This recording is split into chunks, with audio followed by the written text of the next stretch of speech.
So, really, to be concluding this series, the Tesseract technology, the best example yet would be my friend's hexagon and reference to imaginary time and space, creating time and space to then really bend time and space and use Tesseract technologies, and that's what was shown in Interstellar movie most probably.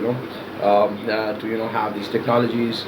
No, yes, absolutely. To really work through imaginary space and time, it has to be this the technology frame needs to be represented outside the orbit, floating somewhere in space. Now, I've already made the video about how hexagon transferred into octagons. With the technology we started really from building solar frames, the large structural solar frames to use energy of our star, which is sun. So now, through sunlight. Having said all this, of course, I would conclude in few words that that where I could for the first time access Tesseract and then use it. I already spent some time thinking about it, but as soon as I went to the time frame where I intended to be, from one frame to a distant frame, maybe which was quite some years after, I was intended to meet that group of students of my age, and then I knew that I caught hold of us understanding about technology and how to use it. I was so excited, and with that script in the back, in my subconscious, we just winked at each other, winked at each other. Yeah, and then no, we haven't stolen any technologies. I have to say that, but anyway, I thought I would explain it, but. The most important utility of Tesseract technology is in understanding and how human subconscious works and how cognitive understanding works is through knowledge creation in social sciences, knowledge creation in science, where it is about providing comfort to humanity, providing bringing higher economic prosperity to humanity, increasing quality life of every citizen. These amazing architectures, which you can in great cities, great urban areas, thriving places of comfort, of entertainment, of social values, of cultural value sharing.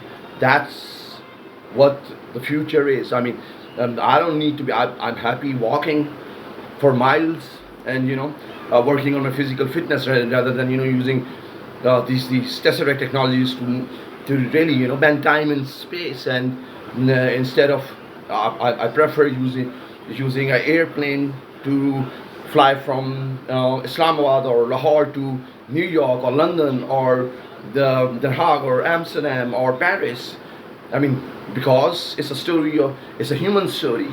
I mean, yeah, I mean there can be great applications. For example, the application where I have saved ESA astronauts, because first they would know that I have access to Tesseract. I could manage certain maybe 32 by 32 or 16 by 16 Tesseract frame, and then work through it through creating imaginary time and space, or through solving the complex framework where I could portal myself from one frame to another space and time frame.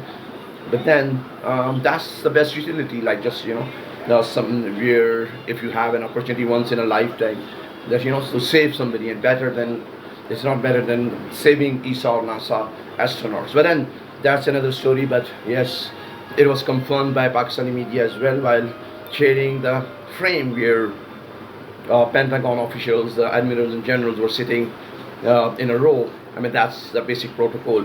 But anyway, as said, the real pleasure of life, the real it is represented through culture, human values, human construction throughout history, architecture.